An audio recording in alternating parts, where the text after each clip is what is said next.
Hello and welcome to round 2 of the Retro Cup in Live for Speed by Race Screen Events. Tonight we're at Aston Retro for a track we haven't seen before, but it looks mighty epic, and Lorenzo has made some adjustments to the track to make this thing much more challenging for the cars that we have in store today. I'm Peter Butcher, you're watching Sim Broadcasts on Twitch and YouTube, and tonight I'm joined in the commentary box by our 3 fabulous Retro Cup commentators, Kieran Redman, Rob Mathershaw and Adam Sears. Kieran, first of all, how's it going on? It's going great, Pete. Nice to catch up again, and looking forward to an evening of endurance racing here. It's going to be a great evening. Great to have you along. Rob, how are you?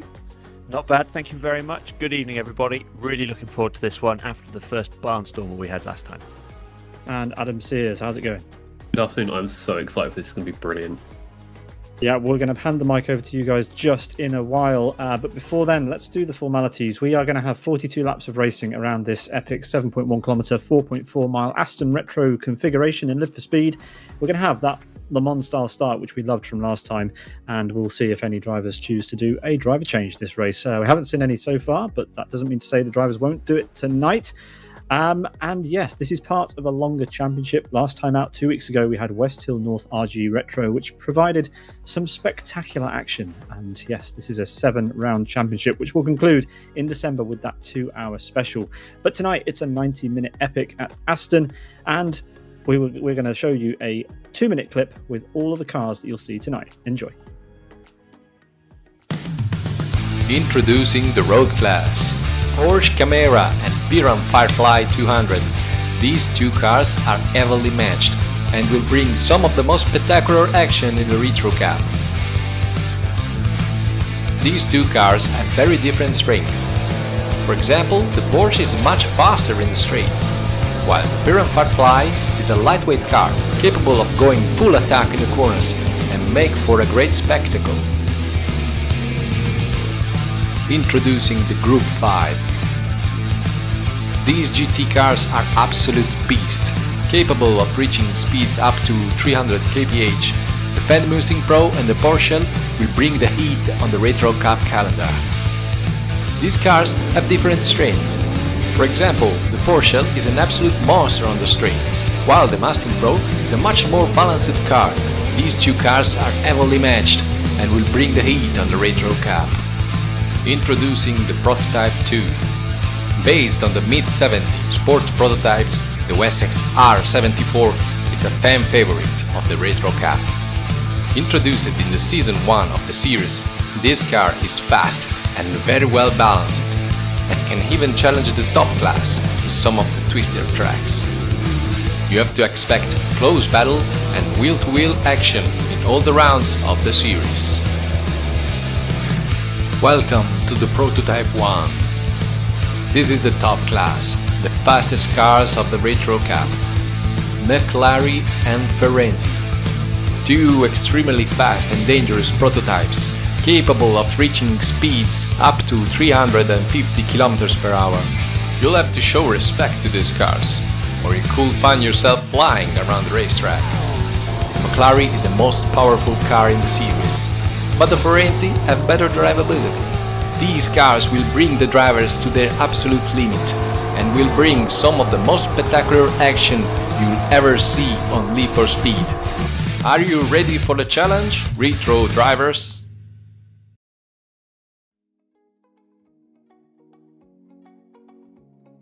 That was the fantastic class presentation by Lorenzo, the series promoter. And that means we've just got time to do the Drivers' Championship standings, which are broken into 4 classes for you this evening. In the P1 class, the Prototype 1 class, it's Thamudi leading the way after his epic performance in round 1 with 27 points, ahead of Z-Matti 14Z, Roni and LG Meese in that category. Over in P2, we have a few more drivers, 3 drivers classified with points last time out. Maserati took the W in that class, with Lorenzo and Rayman finishing on your podium. Hopefully we get more finishes in that class tonight. Over in the Group 5 Championship, it's Gabba with that epic lead of with 27 points ahead of Tim DC, Hiwatt, Tamas, Benzin and Jay Williams. Good finishes in that class. And then over in the road class, we have a few more drivers, 10 drivers scoring points. Gum Donald pretty much led from start to finish ahead of the road class champion of 2024. Stiefler there in P2. Steve Martin was on the camera more than he was off of it in P3 with Mad Jester, Trespasser, Omar, 136 for Born to Race, Jamie Tressida, Jam 616, Magic and Hermani, the top 10 in that class. So as you can see, the first round was a race of attrition, wasn't it, gents? Yeah, very much so. I think that the challenge of these cars very much came to the fore, but some great driving at the front. Really looking forward to seeing the same again. Yeah, let's take a look at qualifying and see how everyone has lined up. Well, it's going to be Thamuli who takes the overall lead, and we'll see how the rest of the drivers stack up in their various classes as we head down the order. But it's another very, very well attended race tonight, gents. There you can see 40 qualifiers have made the grid, and I think actually we had more times than that. Yes, 46 drivers attempted to qualify. The top 40 will take to the grid. We'll see who those are in just a couple of moments' time. We are running slightly behind schedule, but the drivers are getting ready in the background. We're going to throw the mic to Rob for the start of the race. Rob, are you looking forward to this one? Yeah, I think it's going to be an absolutely fantastic race. We see there Thamuli on pole again, but with Unite right behind, and Maserati, another really impressive performance there in the Prototype 2 category. So we've got some names that we saw last time out right there at the front. I'm really looking forward to seeing them doing battle once more.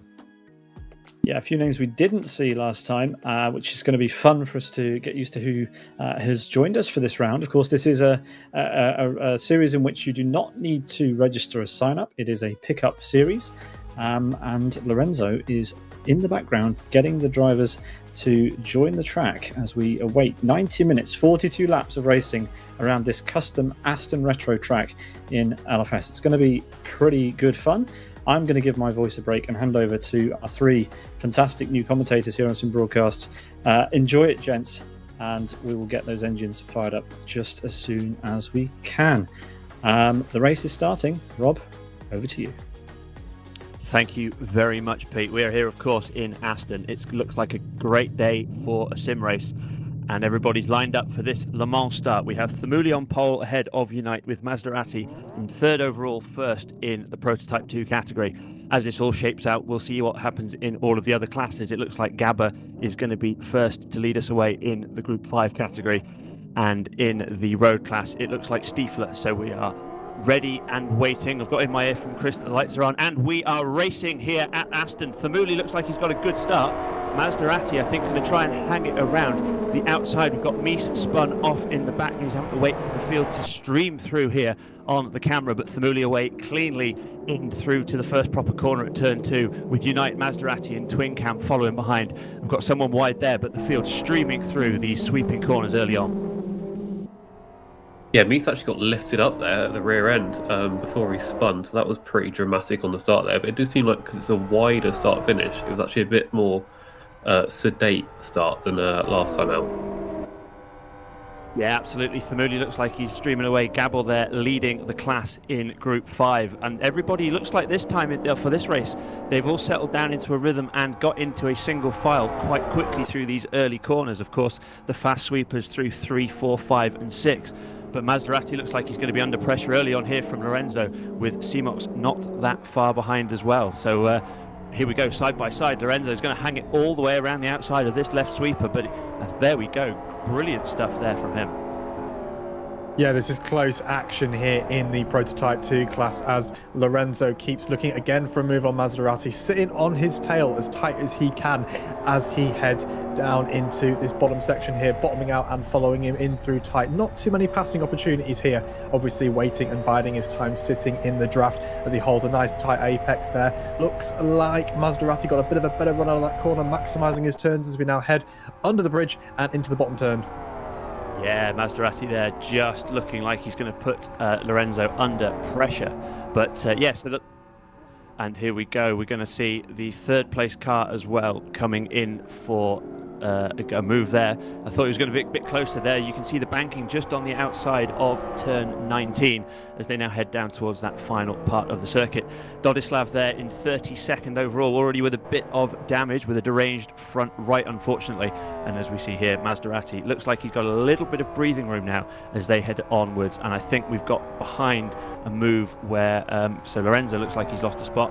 And It's he looks Rowdy, like I think, in the prototype one, so you kind of expect that. But yeah, no, you're absolutely right there, Adam. So looking at it, and I think that Maserati in the background looks like he was going to try and make a move. And it's Roney's gone round, unfortunately.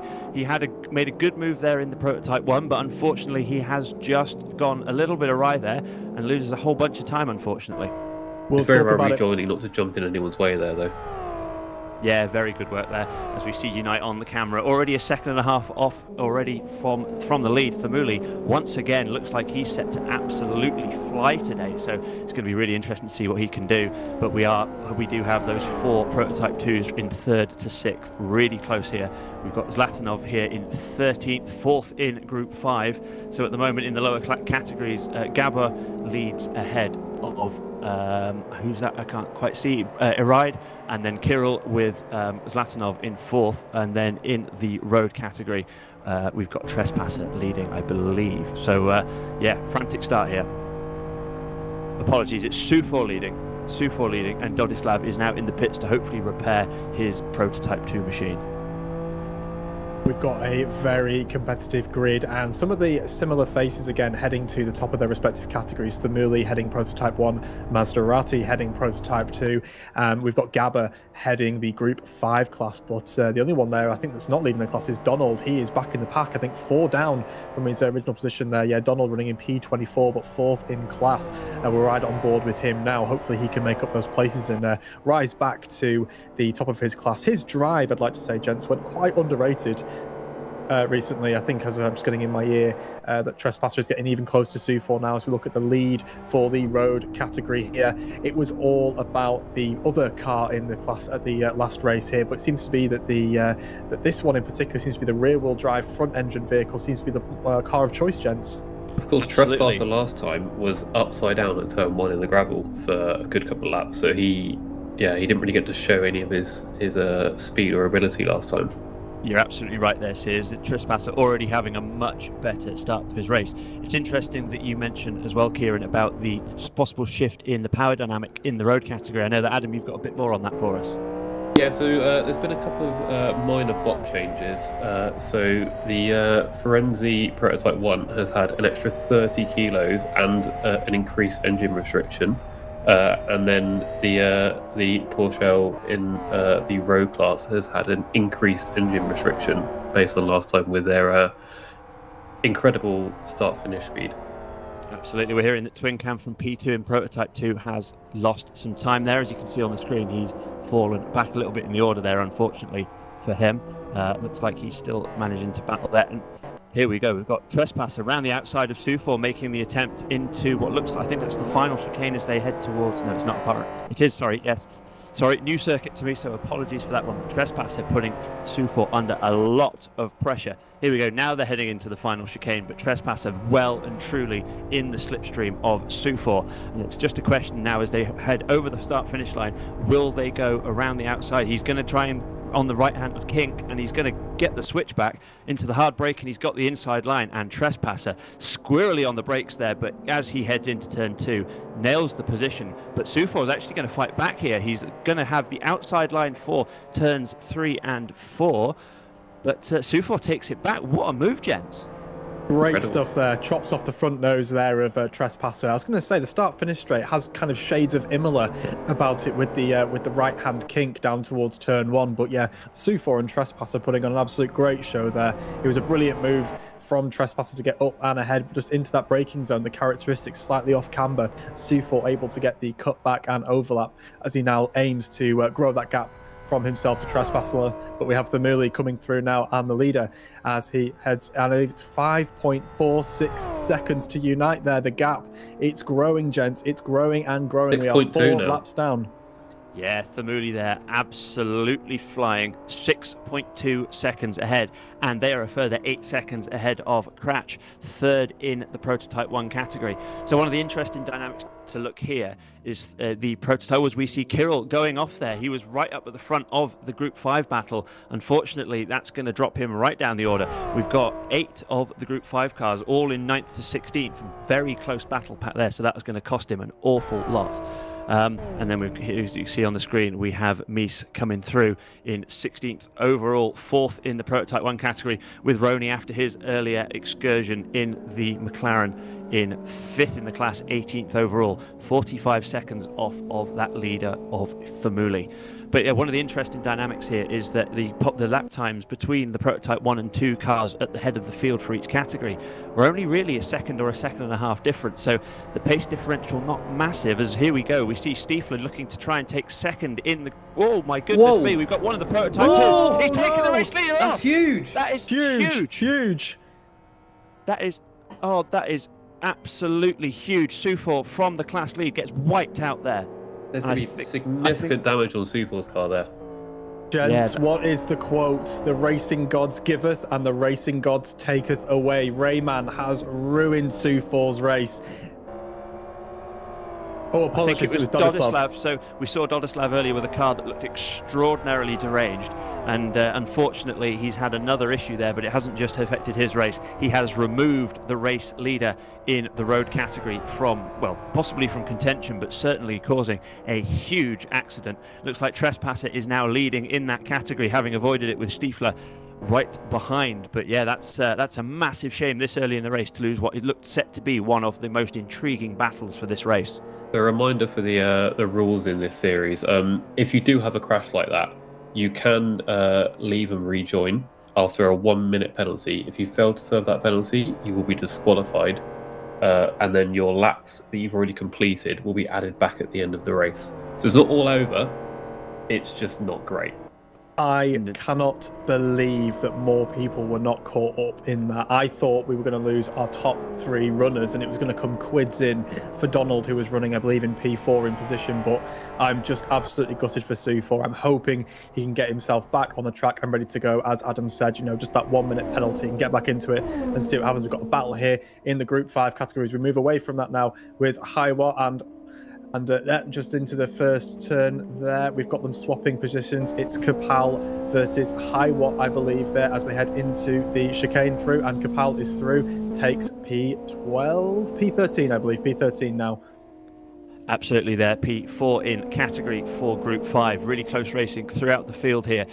Unite looks like he was 7 seconds behind a moment ago from Thamuli. That's now dropped to 6.6.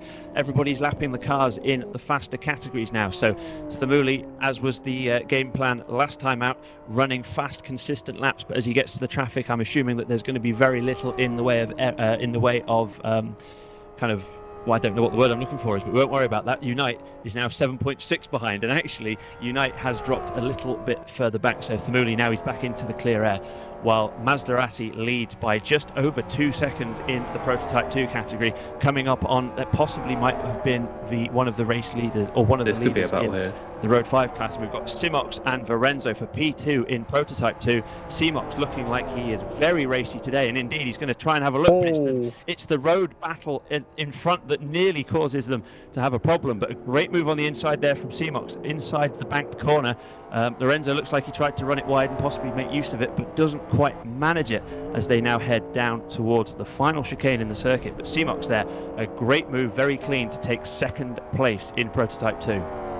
Great way to remain composed and controlled there. As he came to take that inside line, he came across the road class battle there, pulled back in, got back in the draft, and then just simply outbraked him. It was a great move from Simox there as he moves up to second in class, P4 overall, ahead of Lorenzo, who is looking again up the inside into turn 1, thinks better of it, tucks back in as Lorenzo now follows Simox through and up into this fantastic sweeping chicane, Knock Hill-esque. This track has so many elements and variables of different tracks around the world. We've been racking our brain trying to find a suitable comparison. We've had Knock Hill, we've had Hungaroring. Oh, and I'm just hearing in my ear that I believe Hermani is upside down. Yep, there he is. That's a big off. Oh, upside down. That's a big off. Unfortunately, he's gone all the way behind the barrier there. And Kirill is out as well, we're hearing. This is a big pair of losses to the race there. I didn't think Kamani was going to be able to start, because I thought he qualified in 41st, unless I'm wrong. Interesting. We'll have to have a look into that one. But Thamuli, as you can see on the screen and on the inset with his wonderful onboard shots in that Firenze, absolutely beautiful driving from Thamuli. 9 seconds up the road now as he is halfway through lap 6. But we've got a good battle again between Hiwatt, who's just got through on Capel. So it was a question of whether or not Capel could possibly pull away. Now he took the position, but no, Hiwatt has battled back through. And it looks like Capel is certainly not going to give this one up as they on the brakes starts to close back in. They are both 6 seconds off of third in their class at the moment, so the battle obviously costing them in terms of time, but at the moment it looks like they're having the most fun on the circuit as they try and go around the outside of a road. And there's contact there. There's more contact. Can he hold it? No, I think, he has held it, but goodness me, that was a close one. But look at the time that Capel has lost there, and he's still not actually passed that Road 5 car. I'm not quite sure who it is. It's Steve Martin, and finally Capel gets through, but a very, very hairy moment, still relatively early on in the race. But Capel did very well to hold on to that one, I think. It's quite a big impact, so there could be potentially some suspension damage on that. It'd be useful if we get some information from the pit lane reporter, but it was quite a large impact. The near miss of near misses. I cannot believe both of them kept all four wheels, well, partially on the track, I should say, but all four wheels pointing in the right direction and carrying on. Huge moment for Capel, but again, this is one of the variables here, multi-class racing. You will stumble across battles in the lower categories, and if you find these tight chicane points here on this track, you will get stuck behind, as now Seamox appears to have fallen behind Lorenzo again. We've missed that there. Seamox, of course, was ahead of Lorenzo when we last looked at this battle, but now Lorenzo ahead, running second in class and P4 overall. We'll have to try and catch up and find out what happened there, but Seamox there now following quite far behind there. I think well, slightly about just over a second, I think, the gap between the two of them as they head through the chicane and into the next sector of the track. Absolutely. Really interesting to watch the contrasting driving styles of Lorenzo and Seamox, because Lorenzo still looks relatively smooth on the brakes, nice on the turn-in, whereas if you watch Seamox, sometimes the car just has this attitude about it where it's just squirreling under braking, squirreling on the power, as we're also hearing that Roney is off from 14th overall at the moment, as you can see him rejoining there in front of one of the road class cars. Yeah, Roney's having an absolute nightmare today. Really having issues. Absolutely. So that's, Roney having a bit of a tough one, but still pointing in the right direction, looking good, and hopefully he can keep his nose clean and try and salvage a good result from today as he tries to go past one of the Group 5 cars to sweep around onto the right-hander. Really good work there from Roney, really, from Michael Malik there, and really good stuff here. Now, I'm looking at this, I'm thinking Seamox, correct me if I'm wrong guys, I think it might be a new entrant, so 5th place for not being in that first round is impressive, especially with how well he's driving that car and battling with Lorenzo the whole time. Third in the Prototype 2 category for Seamox on his debut in this year's Retro Cup. Really impressive stuff, and it could certainly be more. Although you can see there, he might well be taking it towards up like a duck to water, but unfortunately there, well, he was had his wings clipped a little bit going through that final chicane, unfortunately. But I think that Seamox, as I said, is pushing extraordinarily hard, and I think you can just see that now. I can only apologise for that. That's commentator's curse in a nutshell. Talked about him praisingly, immediately had a near catastrophic crash. Absolutely, and as he's composing himself, you can see stalking from behind the blue car of Twin Cam as well. So Twin Cam, of course, had a really good run last time out for the most part. Can he try and make his way onto the class podium? And you see there Seamox having to deal with another one of the road cars with the Porsche. Manages to get through, but again, Twin Cam just starting to creep towards the Lithuanian driver there. To see the heart rate there. I wanted to see what was going on with Seamox there. Just a massive spike in blood pressure as he just barely avoids the barriers now, but Twin Cam is hunting him down. But we cut now to Thamuli, who, once again, gents, an imperious drive from Thamuli, 12.5 seconds ahead of Unite, who is no slouch in this race, but we ride on board with him now as well. You can always cut to Thamuli's stream there if you want to ride on board with him as well. He can show you a few tricks of the trade around this track, that's for sure, gents. It feels bad to say, but I think it's just kind of expected at this point. He didn't put a foot wrong in that first race, and here he is again doing the exact same thing. Absolutely, we're hearing that Michael is unfortunately out of this one, I believe. So not a good day for him as well. Thimuli there running through the final corners. I tell you what, Sears, as our resident racing driver, I use the term loosely, as he heads towards the end of the lap. As he heads towards the end of the lap, next time we get on board, I think we're going to cut to you and you can give us a little bit of a talk through through a lap of Aston, I reckon. But we've got Unite in second, 13.5 seconds behind Thimuli. To be honest, Unite doing really well here, comparatively speaking. If you think about last week or last race out and the gap we had there, it's pretty good going from Unite. He's clearly had a lot of practice and been doing well with the car. It's also a beautiful livery, that kind of silk cut inspired Team Sidus livery. Beautiful car with Maserati 25 seconds off the overall lead only in Prototype 2, but leading the class by 3 seconds over Lorenzo. Seamox looks like he hasn't quite managed to get the pace. I think he might have scared himself when he saw that barrier coming towards him at high speed, but 4 seconds back in third in the class, while Twin Cam is right on his tail, 0.2 of a second away.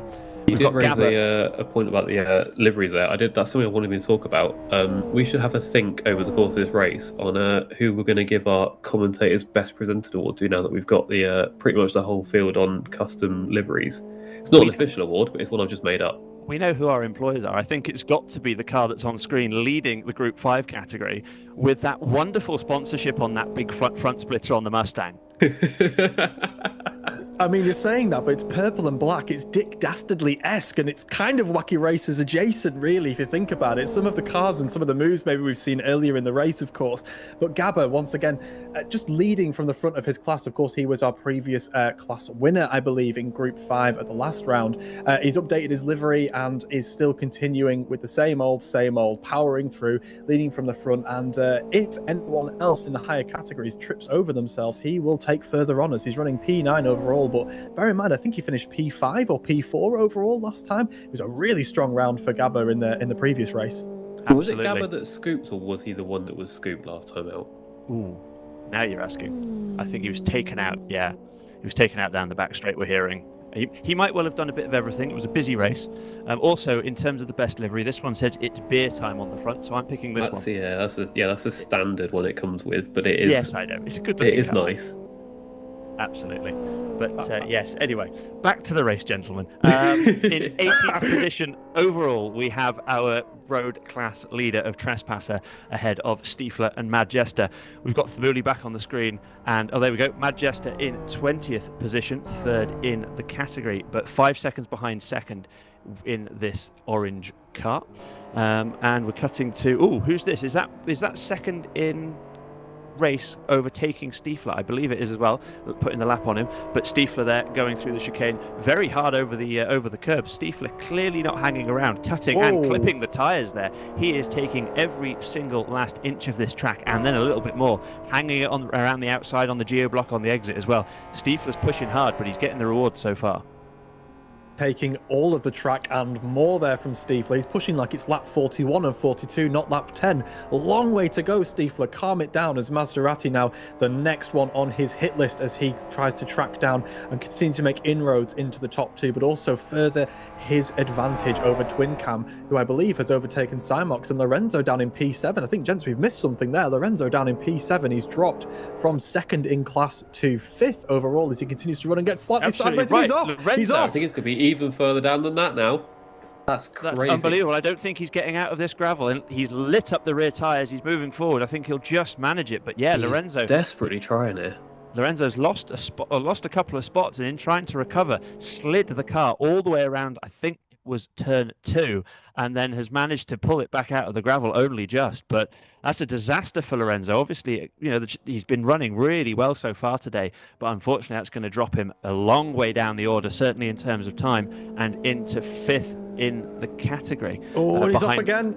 Oh, behind Cried there, 11th overall. But yeah, Lorenzo with very, very dirty rubber there. Unfortunately, it's going to take him a couple of laps just to calm down, with a lot of damage on the left rear we're hearing as well. And here we go, we've got Simox in P2, in the P2 car on Redman, trying to make a move for third in the category. Simox again making big moves in that Rothmans Porsche. beautiful car there as well, but Simox pushing extraordinarily hard. Can he get towards Rayman? I think every time we see Simox, he's trying to overtake. Oh, that's a huge off! That's Simox massive. hitting Is that the Trespasser. leader? That's P1. Another leader in the road category has been ejected from the race unceremoniously by a P2. Trespasser is once again on his roof. Oh, unbelievable. That's devastating. I have Can't no believe it's happened words. again. I have no words. Oh, that is unbelievable misfortune. So Simox has gone. We are down to 22 runners in this one, I believe. That's a heck of a rate of attrition, but unfortunately for Trespasser, he's going to go no further while he's sat on his roof. In the first round, Twin Cam came and helped him out of his bind and flipped him back over. He did say before the race this time that won't be happening again, so I wouldn't be looking out for that. But Trespasser, last we saw, hadn't left him reset, so I'm not sure if he's serving his minute penalty upside down, or if he's just gonna wait and see if someone helps him out. But I would. Terrible misfortune. But gents, what do we think? Who are we? If we are the race stewards, who are we putting the blame on there? It's so hard. We'll need to see another view again because, I mean, I'm looking at it again. I think, like from the onboard, I say I have to rewatch it, but you've got to give the slower categories some space. But again, the closing speed, it's really hard to make those big decisions as you come in. But I'd just like to add here, Sufor was taken out on lap 5 when he was leading this category. We've now just had Trespasser taken out of the lead of this category on lap 14. Currently, Stiefler is leading this category. I would be watching my mirrors if I was Stiefler. I was right on board with him. Once again, it just needs to just keep an eye on his rear view mirrors because this track has a characteristic that is just pulling incidents in as these pinch points and chicanes tighten up. Maybe it's another thing to review again, but we need to watch our closing speed. I'm absolutely gutted for both Trespasser and Sufor now. I think in that incident, because that chicane is so fast entry and it's so narrow, it's right in the middle of a dip, the car bottoms out, it's so tricky. Trespasser went wide, let 2 cars go, and then cut back across to go for the race line, because there's only one line through there. You can't go side by side. If he was going to wait for that following car, he'd have had to stop and basically just stop on track, which you can't really do. So, I don't know. For me, you've got to wait, but I'm not sure. Reviewing the footage, it looks like Trespasser did cut through really, really late there, and didn't leave a gap. Well, not necessarily he had to leave a gap, but as you say, I think that, in my opinion, he didn't really make his intentions clear, and I'm inclined to say race on, gents, but yeah, it's a massive problem. But remember, you have to penalise the incident, not the outcome. The fact it was the race leader shouldn't really come into it. It's just a question of what we think in terms of that. But alas, we are here on lap 12 and we've lost our second race leader in the road category. Themouly leads this one overall, still ahead of Unite by 29.3 seconds. Is that Rayman going ahead of Twin Cam, possibly? Apologies. Lorenzo, isn't it? Yeah, he's lapping Lorenzo. Very used to seeing those 2 cars side by side for position there, so apologies for that one. But Maserati still leads that Prototype 2 category. And we've seen that Lorenzo has indeed pitted, as has to fix his car as well, as has Tomas and Friends Electric, 2 of our Group 5 runners. So electing for an early stop. Obviously, it's not a mandatory stop, but with an hour and a half and these cars, which are exceptionally difficult to drive, you have to imagine that tyres as well as fuel might be a consideration. Obviously, we might be able to get a bit of intel on that one as we see Themouly crossing the line. The last time I think we saw most, if not everyone, did do a pit stop for tyres. Now, around here, it's very high speed. There's not much in the way of like sort of slow areas. It's pretty long straights, fast corners. So I think fuel might even be a factor for the, not necessarily the prototype ones, but for the other cars. I think fuel might become a factor as well. I would anticipate everyone to pit, but we'll have to find out as the race goes on. Absolutely a fascinating subplot in this one. Obviously, we've got 21 cars still in the race, but still plenty of action ahead. We've got the Prototype 2 category there that looks relatively close for second and third. And just kind of having a look down that timing tower, I think that we're going to see an awful lot of action here with Twin Cam on the screen ahead of Rayman, very close indeed. And we know that Rayman, when he is on it, can put a lap together like nobody else. So hopefully we'll see him and Twin Cam produce some really good action shortly. Thimuli is growing his advantage, gents. Nearly 30 seconds, the gap between Thimuli and Unite. He continues to dominate not just his category, but this entire championship. He has led, gents, from start to finish.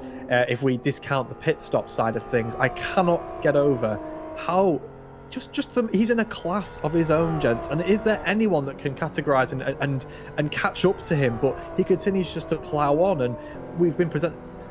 I think he's just locked his teammate as well, I think is what I'm hearing in my ear. Mia's behind in 12th. It's just such a dominant drive so far. But one thing I would just like to say is we've been presented with several incidents involving traffic. One of the compliments that we gave Thimuli for the previous race was his ability to manage and negotiate traffic. And I am aware of the power of this microphone. We have seen it and what can happen. And I'm very wary of saying this. But again, Thimuli, his traffic management is brilliant. As Sears, I think I want to pass the mic to you as we go on board and watch a lap around this track. Yeah, so this is we've got a curving straight to the right, which drops down into a right-hand corner. It's kind of 90 degrees there, which then feeds us quite nicely into this beautiful run to this incredible uphill left-right chicane. Pretty high speed. There's not really any dangers on exit, so you can take liberty with it. Now this chicane, you feel like you can go really quick into it, but it tightens up here, so it's very deceptive and very easy to sort of have an accident on the exit there. Now we head into it's another fast chicane that is deceptive on exit, into a right-hander, quite long, and I think we go into a long right-hander here, which is almost a hairpin. It's not quite, but it's very long. You can kind of calm down here. It's quite nice and gentle. Into a chicane which narrows on exit, and there's no runoff. You have to be very careful with this exit here. You can see it just sort of sneaks up on you.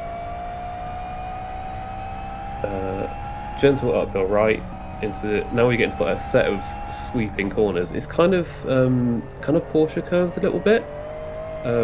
It's just it's a nice rhythm to get into.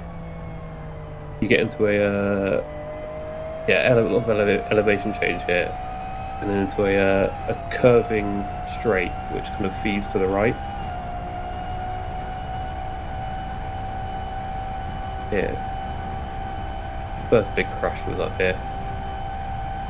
That drops down into a banked hairpin. Obviously that banking, you probably won't use it for racing, but it's very good for lapping traffic. People can just get right out of the way here.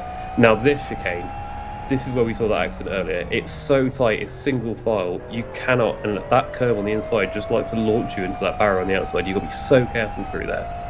And this is a high speed chicane, not really an issue. On to start finish straight again. Wonderful stuff there from our resident racing driver, Adam Sears. Brilliant stuff. As we watched the lap on board with Thimuli, who in that lap alone pulled another 1.5 seconds on the second place driver of Unite. Beautiful stuff there, Adam. Thank you very much. Again, we ride on board with Thimuli now as he flows through the first sector of the lap, and we then follow on with Unite. Now the advantage sits at over 31 seconds. Unite seems to be in real control of his pace and his specific race, but I don't think his race is with Thimuli. However, I'm saying that I don't know what the strategies are at play at the moment in terms of pit stops, fuel management and tyres. As we see there, Martin just trying to get out of the way of all the traffic management that has stumbled him, and I think Magic is going to get a run on him there. He has the overlap on the left rear quarter as he now follows in through the chicane. Magic thinking better of it, doing the right thing there. It's a long race. Magic, your opportunity will come, but here it's not over yet. Martin leads from Magic as they head down the start finish straight through the right hand kink. They are running for P3 in the road class category into that heavy braking zone, and they pitch into turn 1. Martin leads from Magic. Two very different lines. Martin runs wide, and Magic on the exit is trying to get the overlap, but watch for Lorenzo in the prototype 2 category as he heads around both of them. Magic leads through this uphill chicane as he leads away from Martin. Great stuff from Magic. Applies the pressure, forces the mistake, gets the overpass, and now runs 3rd in category. Great stuff from Magic there, Adam. Magic did get quite fortunate there. I'm not sure. It looked like on the straight he was actually pulling out of the draft very early. I'm not quite sure why. It's kind of like he didn't want to really catch him up into that corner there, which is quite strange. But then obviously Steve made a mistake and Magic got through. I know we Yeah, switched from wonderful one battle to another. Highwatt now is looking at the rear of Zlatanov, I believe. Yeah, thank you very much. They're getting Zlatanov in my ear there. Yeah, Highwatt looking at the back of Zlatanov now as they head through the right-hand kink on the start-finish straight, and they head downhill into turn 1. Portimao-esque downhill braking zone into turn 1 as they both hit the apex. And I'll pass you back to Rob as Highwatt now continues to look for the advantage and the overspeed on Zlatanov for P3 in category. Absolutely, as Highwatt there and Zlatanov both try and remove the camera embedded in our curbs here at Aston. Absolutely beautiful shot there from our race director. I have to say as well, this track, we keep saying it's got shades of everything. I think it might be motorsport's greatest hits, but I think we can describe it only as Aston. Absolutely glorious racing so far. Incidents aplenty, but really good side-by-side action that shows some of the capabilities of these drivers as well. No less so than Highwatt chasing down Zlatanov, only 0.6 of a second behind for the 3rd spot in our Group 5 category. And it looks like, again, it's another case where we're watching Highwatt's on board here.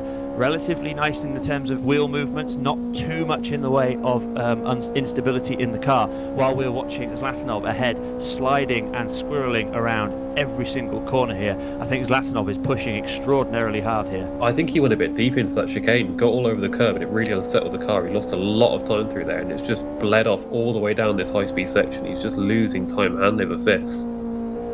Yeah, very good stuff here. Looking from the rear of Zlatanov's car, you see the impending doom of Highwatt about to try and get to him. He's gained about 0.2 of a second in the last lap or so. The gap is now less than half a second, as you guys can see on the screen.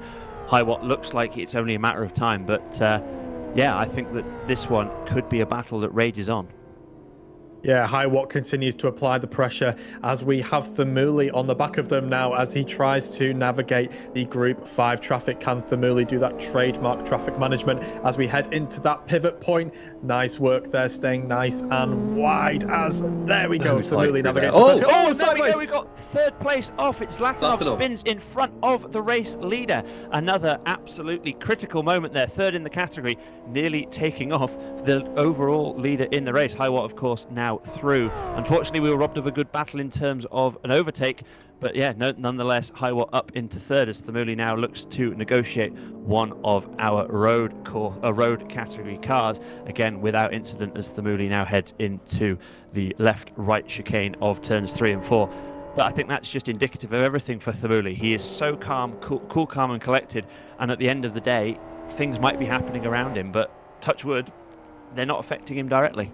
The light flashing before his eyes. He nearly saw his championship come unstuck in round 2, but Thamuli once again just getting the better side of the look, just avoiding that incident as we have Friends Electric now pulling out very slowly from the pit lane. Unsure what's going on there. As we cut back to Unite, who's getting it all crossed up outside of turn 1, but well held as he continues to push through the up and over chicane through turns 2 and 3, navigating the 2nd set of chicanes now. But yes, as I said, Thamuli, his advantage stands at just over 33 seconds. Might be a little bit more now with that slightly sideways moment from Unite, but he continues to run his own race with a very strong P2 in class and P2 overall, Rob. Absolutely. That's Mears ahead. Sorry to jump in. I think that's Mears ahead of him, which is Thamuli's teammate. So hopefully there's no antics there. It is indeed. I'm sure that Mears will let him through nice and easily as we see Redman coming in with a deranged rear right quarter panel on his Prototype 2 machine from 6th position. Obviously, at this point, it might be worth changing tyres and adding some fuel if that's necessary for the strategy. But once again, we've got Thamuli here. I think Unite showing the epitome of the Prototype 1 category, which is hold your breath, press the loud paddle as far down as you dare, and if you can just hold on tight, you're still going to get a good result out of it. But Thamuli in a class of 1 yet again.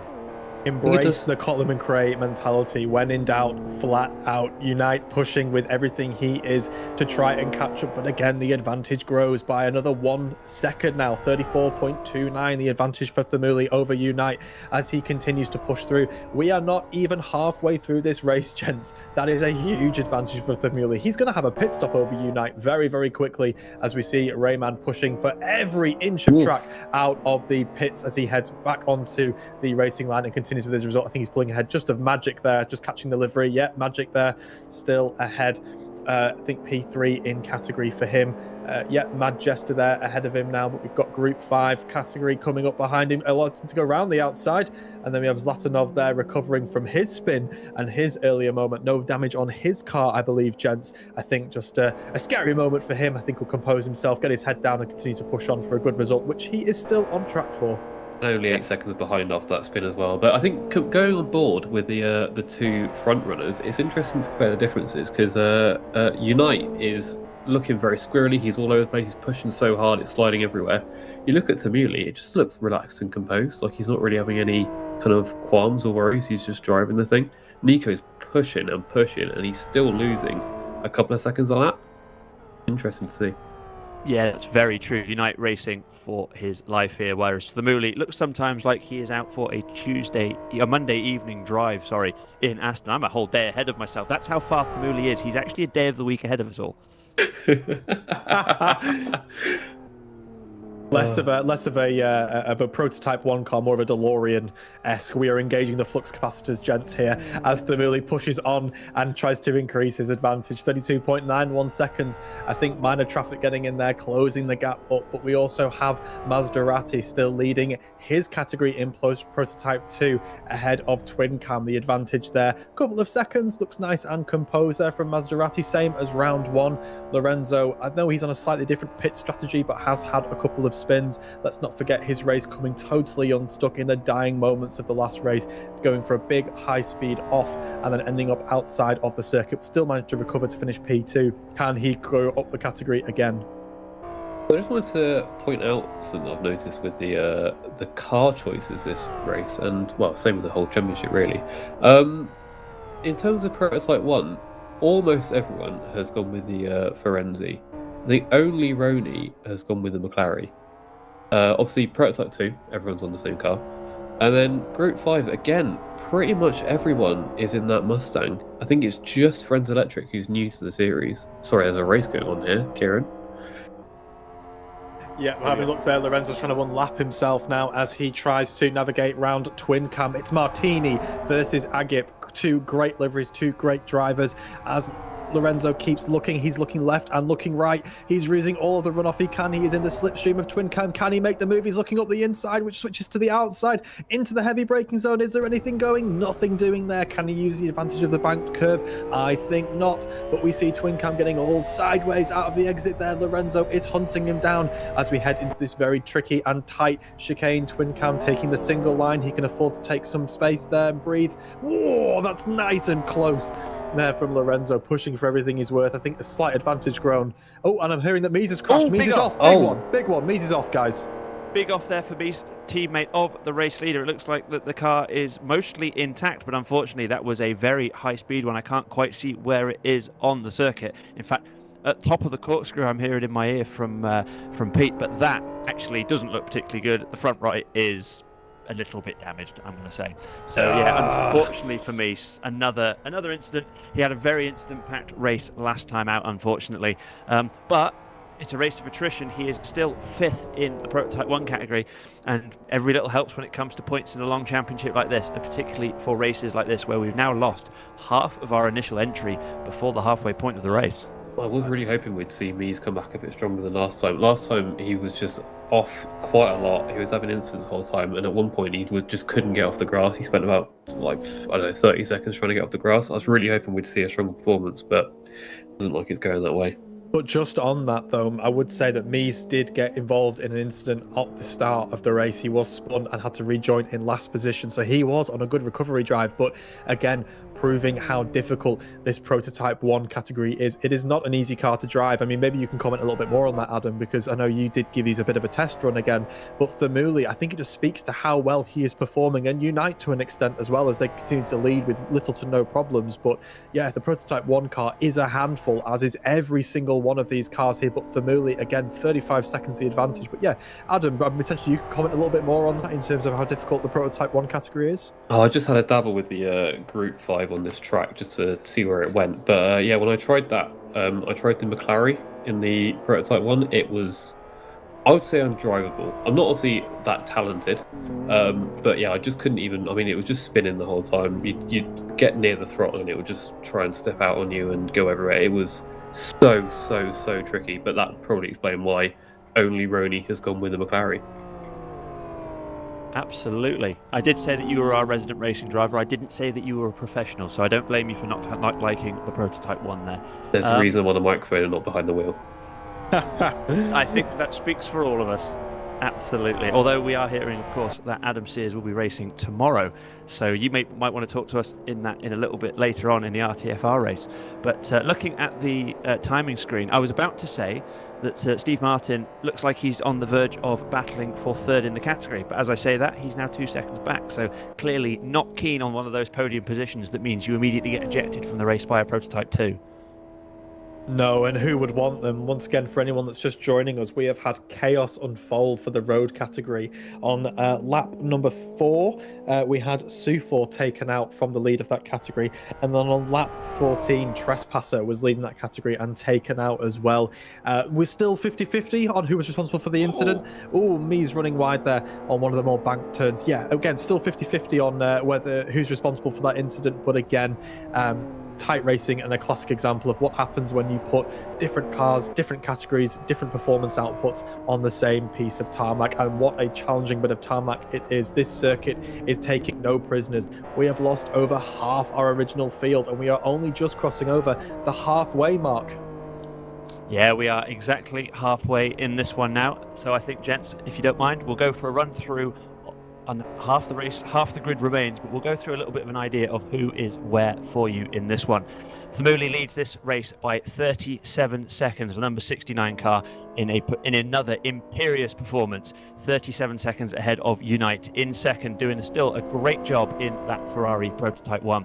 Third overall, we have Maserati, a further 17 seconds back, but he is leading the Prototype 2 category by over half a minute himself over Twin Cam in fourth. Crash is fifth in another Ferrari in Prototype 1, while Gabba, sixth overall, is leading Group 5 by a good 23 seconds. Roney, after a couple of excursions early on, quietly getting on with business in P7 overall and fourth in the Prototype 1 category, while we see second in the Group 5 class, eighth overall there as well for Pride in the Mustang. Redman is ninth and third in our Prototype 2 category, while if we go down to 14th position to keep our race director on his toes there, we've got Stiefler leading the road category by just under 5 seconds, over Mad Jester. As ever, even with two of our previous race leaders being removed unceremoniously, we have the road category providing the closest action yet again. The lowest powered cars always provide the most fun, but they also provide the closest racing today. I do want to just draw our attention, sticking with the road category. Where is our previous round winner? I cannot see Donald on the timing screen. We're once going to have to speak to our director. I believe I am hearing in my ear. He's gone and he is out. So it is all to play for in the road category, as now one of our young pretenders, Stiefler, Mad Jester, Magic, maybe Martin, could look to capitalize on this big moment. Donald is out of the road category. Could one of these contenders rise up and climb back up the timetable? We will have to wait and see as Roney tries to navigate past Martin and the other road category team there, just getting past Magic there as well. Roney pushing on with a slightly beaten and battered car there, very lime green and distinctive, but certainly damaged. I'll be interested to see if that McLaren has any performance deficit on that in terms of the aerodynamic damage, suspension and wheels, but we now ride on board with Lorenzo, who is currently being overtaken by Mies in riding along in unlucky 13. Again, an instant-filled race for Mies, but again, he's pushing on and recovering from quite a difficult lap one where he spun on the Le Mans style start and had to recover in last place. But that car looking a little bit worse for wear, Rob. Yeah, very much so. Mies, looks like he's about to get wiped out by Lorenzo. Lorenzo taking the banking. That's the first car I've seen doing that. Be interesting to see what kind of slingshot you get there. But yeah, Mies having a tough race again. But as we've said, he's fifth in the category, and we're seeing the same thing in the road class. Drivers who might have been expecting to be battling for minor point standings here are very much in a battle for a podium in the category, which is going to be absolutely huge come the end of the season for their points totals. We've got Lorenzo in P2 by being passed by... Oh no, he's getting past Mies. Oh, here we go. So Mies on the outside of Lorenzo. Of course, they're in different classes, but yeah, the racing's still as hard as ever. As I mentioned earlier, the differential in pace between the Prototype 2 and the Prototype 1, not actually that great. And sometimes the drivability of the P2 in comparison to our top class is what actually gets it the speed around here. And you can see there, that looked like, was that twin cam? It's twin cam, I think, yeah. It is, it's twin cam from second in the category. He's fallen away, and I think that obviously means that Lorenzo has unlapped himself relative to twin cam. But Redman was about 30 seconds, maybe a little bit more behind. Be interested to see what that gap is next time they cross the timing line. But it shows how much we know, because going into this race, I thought, given how high speed it was and how few sort of corners there were, I thought we'd see a massive gap between Prototype 1 and Prototype 2, but we don't. And this is leader Thamuli in the pits, as well as Roni, I believe. Absolutely. I'm assuming this is just tyres, but it'd be interesting to find out. So I think Roni's going to take tyres. We're not sure about the race leader yet. He's coming out very, very close there.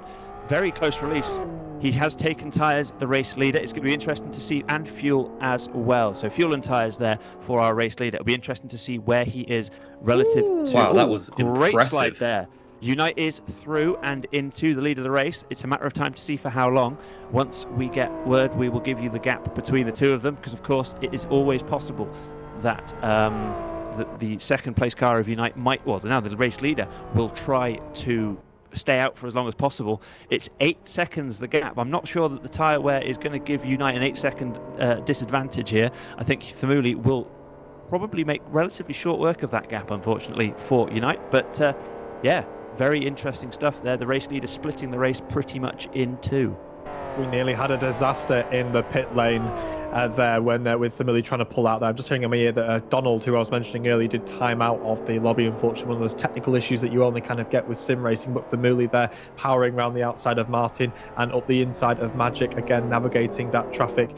I suspect that he will close that gap. It's just over 11 seconds now, as you mentioned there before, Rob. But you know, maybe this is Unite playing a slightly different strategy. Of course, pitting is not mandatory, and depending on how you've been saving the tyres, how you've been saving the fuel, you might be running a slightly different strategy. So, you know, truth be told, we don't know from our commentary box position here. We don't know where Thamuli is stacked up to Unite, and that's tight, great. So tight. Roni there getting up close. There's a magical crossed up there as Martin now looks up the inside. This is for position in the class. He has the overlap, and he is looking up the inside, and we've got cars going around the outside as well. We've got cars everywhere, but Martin with a great move, and Maserati navigating around the outside there as he overtakes the road racing pair. Well. Martin is ahead, and we've got a Group 5 car coming as well. These lads just want a nice quiet fight. And oh my God, Slatanov coming round the outside. Phenomenal stuff. Slatanov doing a flyby there, something out of Top Gun, not Live for Speed. That was brilliant stuff. As now we've got Magic looking up the inside of the bank turn, but Martin holding a nice tight line. Bit of a block pass there.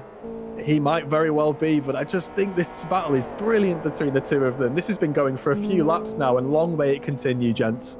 Yeah, fantastic stuff. Martin there had slowly made his way back up towards the back of Magic. I think in clear air, I would give the white Porsche a little bit more pace over the liveried machine.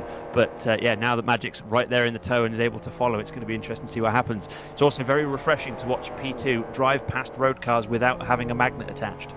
Yeah, I'm not sure if you saw that, but it seemed like through those corners, Magic was very rear-end slidey, whereas Martin was so composed, just kept it straight. There was no sliding. So maybe that's the difference on the straights, or the high-speed chicanes. Absolutely. We briefly saw on the screen there the Group 5 leader, Gabor, running in 5th overall now, ahead of 3 of the Prototype 1s and 2 of the P2s. Great stuff here. We've got Lorenzo on the screen as well, looking like he's going to try and come back on Pride. And I think that obviously with the pace differential in a different class, it's going to be relatively easy. But that gets Lorenzo up into the top 10 overall, continuing once more to get his race back on track. Not quite sure of the gap between him and Redman for 3rd in the category. But yeah,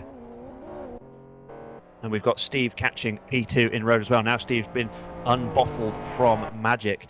Mad Jester is next in his sights, and I think it's only a matter of time before we see yet another solid battle here in the road category. It looks like he's bringing Magic with him, actually.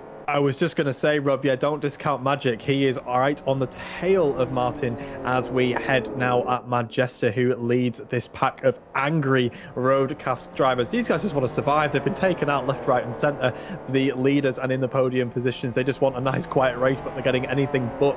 Martin now in P3 in category, and he is catching right on the back of Manchester. Unsure if he's had a problem, maybe a tyre deficit, maybe a fuel deficit. I'm unsure, but it looks like Manchester is really struggling now as we are on board with Martin. As we sit on board with him now, he's getting close and close and close, and he's closing, and he just can't make it work. But we are looking at the rear, stepping out there of Manchester. But now Martin, he's hunting down. I'm just hearing that Manchester has left rear damage, but will no doubt be helping. And the overspeed, the overlap, and the overtake around the outside. Here he comes, Martin. Can he hold it? He does, keeping just about 2 wheels on the curb. Phenomenal move. Now Magic is looking to get on the action as well, as he also silences a bit of that. He says, thank you very much. I'll take the outside, which now becomes the inside with a heavy break and down. Ooh. But Manchester is not giving this up. He holds around the outside. Magic showing him the exit curve, but Manchester refusing to back down, but he has to concede the position, particularly into this really tight chicane.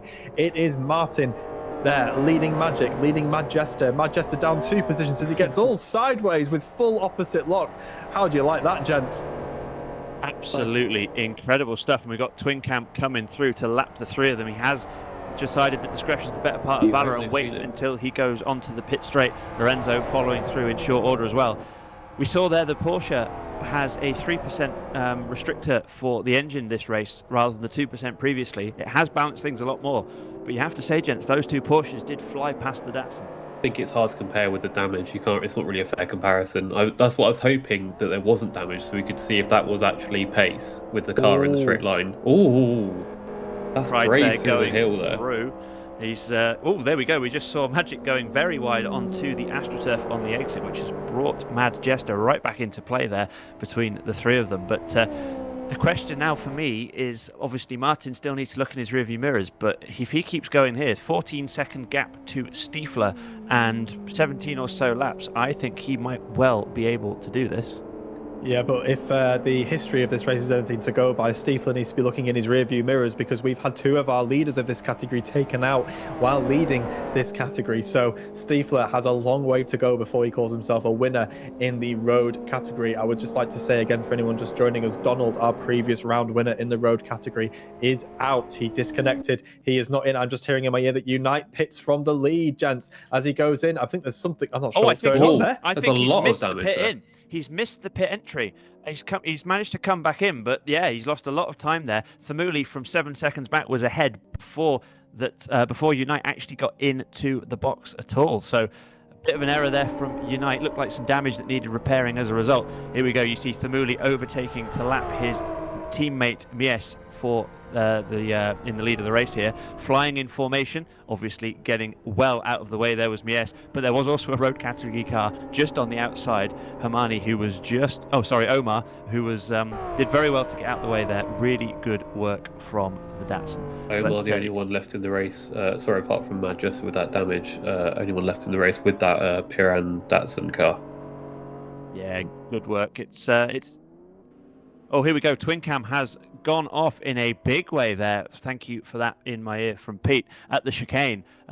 Another big incident that will just leave him to fall further away from Maserati.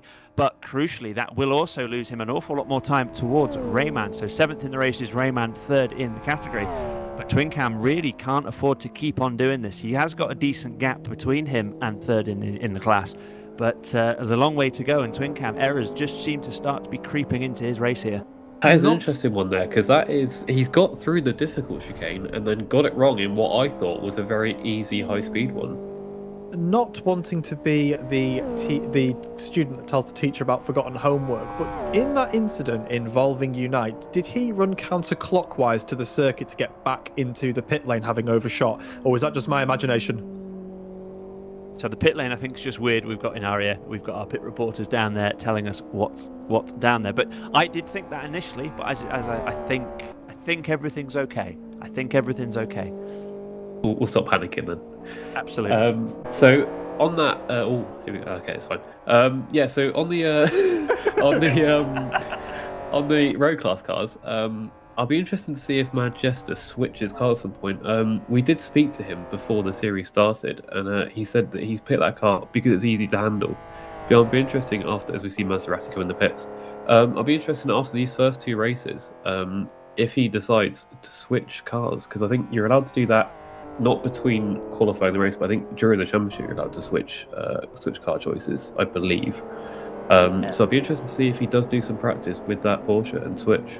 But knowing the element of Sod's Law, if there was to be a switch of car category here, no doubt that the next circuit may even favour the Firefly over the Porsche. So it is one of those where maybe you have to kind of go with what the majority are using to give yourself the best chance to score points. But I mean, if nothing else, he's definitely the best driver so far that's running that particular car in the road category. As we look at Maserati now, as he continues to lead not just his category, but second overall, gents. 50 seconds the difference between him and Thamuli, but he sits 15 seconds ahead of Unite, who is in the Prototype 1 category, apologies.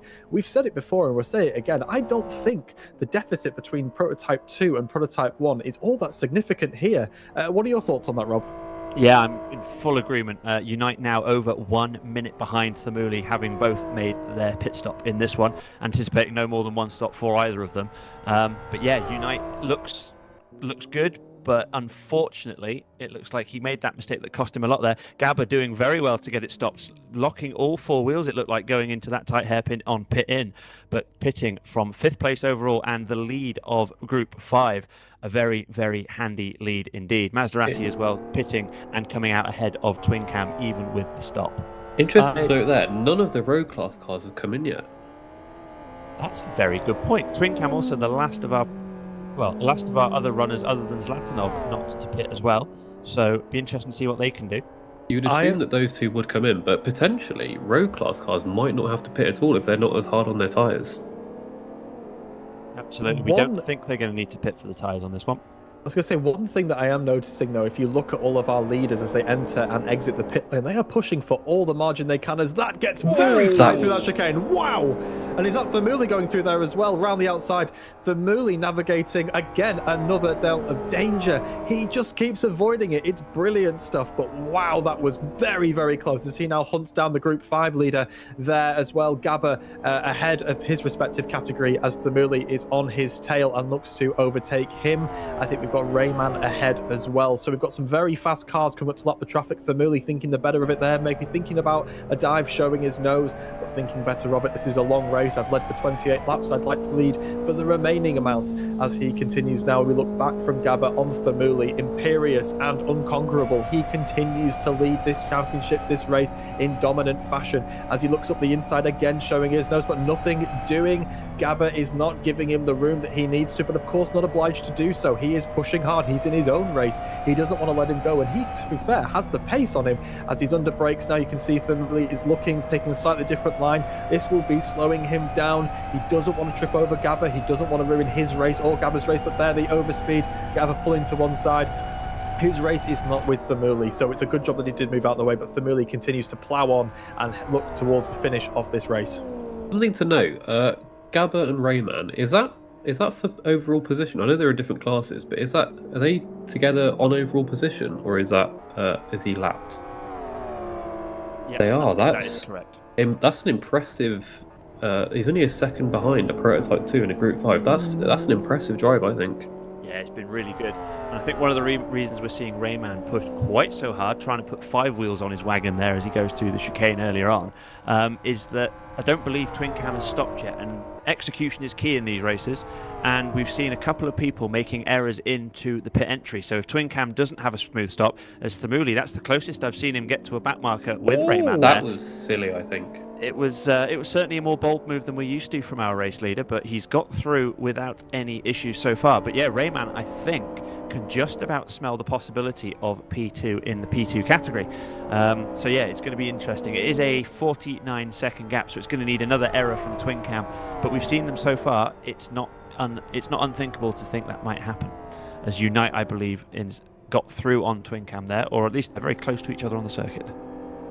Yeah, I'm not sure. For Rayman, I think what I meant was Rayman should have probably backed off and just not fought. There is a rule where you cannot defend a lapping overtake, which he didn't do.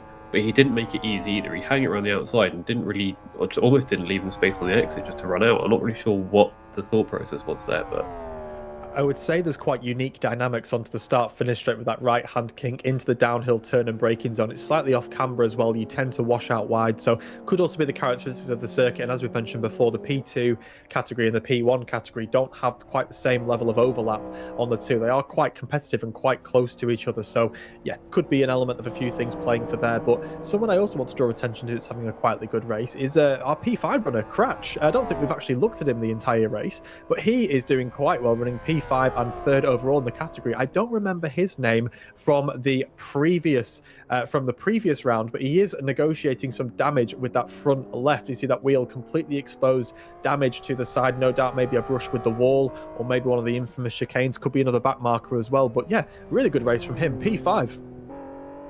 Definitely there, running 1/4 of an open wheeler for him after some damage. But yeah, as you say, Cratch doing extraordinarily well. Another driver that we didn't see the first time round was, I believe, Zlatanov, and again, he's doing a very good job in second. He is just under a minute off of the lead of Gabba in Group 5. As we see Cratch there, you have well and truly given him the curse. He is absolutely clattered into the advertising hoarding. Unbelievable there. It looks like he's going to continue. He's given the car a wobble to see what's broken. But, my word, that is a very, very broken car. Cratch, I apologize. It completely. You have my total, utter apologies. We keep saying this, highlighting great drivers and having horrendous moments. Cratch just needs to take it nice and steady, and slowly, as Redman goes through for position, he's still defending. Why are you still defending? Pull to the one side. Redman going around the outside there. I think Cratch just needs to get it back to the pits, get that repair, and take his licks, because my word, he is a lucky boy, as Gabba now is hunting him down, purple on purple. We've got Gabba looking for any opportunity. It's a very wounded three wheels on his wagon. Cratch he's missed the call again. Oh no. So Cratch there, and Chris made a very good point in our ear. He has a full lap from where he had that incident, because it was right at turn 2, I believe. He's at turn 1 even. He's got a full lap with this wounded wagon. It's still going very quickly, perhaps too quickly, but yeah, absolute disaster. He is somehow still third in the category. We've seen Gabba go past, but there was a 42-second gap between Gabba and Roney. So Roney looks like he might, well, by the time the damage has been repaired, because it looks like that will need to happen, Roney will be able to take third in the category. But yeah, what might have been for Cratch? So Rob, have you cursed anyone yet, or is it just Kieran and myself that have done it so far? I can give it a go if you like. Absolutely I'm sure the drivers will want you to. We will not get invited back, gents. Rob, do not say anything. I do worry. Rob's been talking about Samuli a lot. Don't do it, Rob. It's okay. I did that last time as well. We're absolutely fine. We've got Twin Cam in the pits from second in the Prototype 2 category.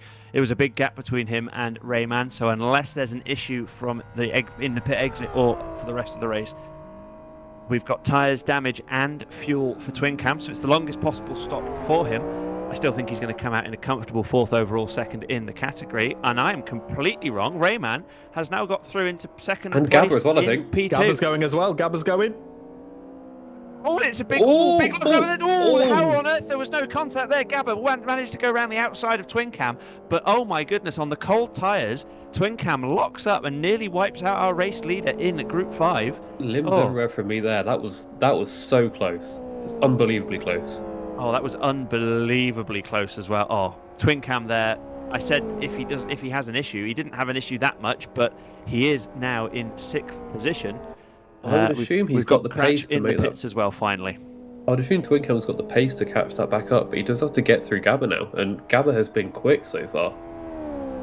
Yeah, absolutely. And I suppose for Gabba, he knows that he is in a massive lead, as we've got a battle in road for P2, with Magic trying to harass Steve Martin in the Porsche, and as they head round onto the right hander there, deep into the toe. Kieran, do you want to take us away on this one? I said this battle wasn't over, and I'm being proved right. It is a heavy break into the bank turn. 2 different lines, 2 different styles. Magic looking for the cutback if he can. He is right on the bumper of Martin, who gets a lovely block pass. It is an 8-wheeler. Poor Shell as we head into the nice. Oh, with a big look up the inside. Nothing doing there, Magic. Think about he's got it wrong. He's got it wrong. Huge. He's hit the tyres. Magic has hit the tyres. He's clipped the apex and been pushed off to the left. You can see the damage on the right-hand side of the kart there. I did mention that curb on the inside there. It likes to spit you out on the outside, and that's happened to Magic. That's tragic. Absolutely, Twin Cam deep into the corner, trying to get past Gabba for 5th on the road, but more importantly, to give him the clear air he requires to chase down the 5.5 seconds on to Redman for 2nd in the P2 category. Gabba not making it hugely easy, as he is obliged to do, because he can do whatever he wants. He is racing for position here, but it's really interesting to watch these prototypes against the Group 5 cars. In the corners, they actually seem relatively well matched. It is on the sheer power of the prototypes, as you've seen there, as Twin Cam shoots past as they go across the start-finish line. Zlatanov, we're hearing, is off from P2 as well, so another top runner in one of our categories, unfortunately hitting trouble, as he looks like he's being chased down there by Cratch. That's a shame. He was my vote for the best dressed car for this round, but yeah, shame to see it. So he's running wide there. There's obviously some suspension damage on that. Oh, we're hearing that Crash has crashed again. There you go. The pressure is building, gentlemen, and people are making mistakes. We are just over 3/4 of the way through this race as we head into the dying moments, but it is not done. Anything can happen. This is endurance racing. What can happen will happen. Magic there being subject to all of the pressure and more, and he cracked, and I'm sure that he will not be the last. We're hearing that Zlatanov's got a right front flat from our pit crew. We have got 10 laps to go, gentlemen, and it has been action plenty, but one thing is ever thus. Thamuli over a minute ahead of the nearest rival now of Maserati. Zlatanov there going through turn 19. Very well to stay out of the way. But doing well to stay out of the way, as you say. But that was, someone was off in front. That's a big off. Got off big time. That was Cried, and Cried's on his roof, and his rear, whatever that is, because he's upside down, is well. That is in a danger. Off. That is in a really dangerous position, guys. He needs to move now and take that minute penalty. He's gone. Right, good. Yep. I'm hearing he's gone. We are safe. Oh, wow. I thought we were going to have a huge moment there as our leaders came through that chicane. The worst possible place to be upside down at the tightest possible part of the track. They are falling like flies, gentlemen. We are losing drivers left, right, and centre. Will anyone make the end of the race as Zlatanov now heads into the pits to repair his wounded car? That pit lane is a massive penalty, isn't it? It's so slow on entry. So many twists and turns. You do have to really consider whether you need to pit or not. I imagine these road class cars probably won't. Zlatanov going for tyres only, we're hearing, despite the damage to the driver's right of that car. Zlatanov now in 3rd place in Group 5 and looks like he's going to be set to stay there. He is the last of the runners in the category, so 10 laps to go. I think, gents, the key here is keep it on the road, keep it clean, and pick up a podium. And Roney has unfortunately gone off as well. Big damage, by the look of it, to the rear of that car. Unfortunately, oh god, that is quite mangled actually from the rear. I'm not sure if that's power or if that's suspension, but it does. You'd hope it's just cosmetic. But the way he pulled away there didn't look particularly comfy.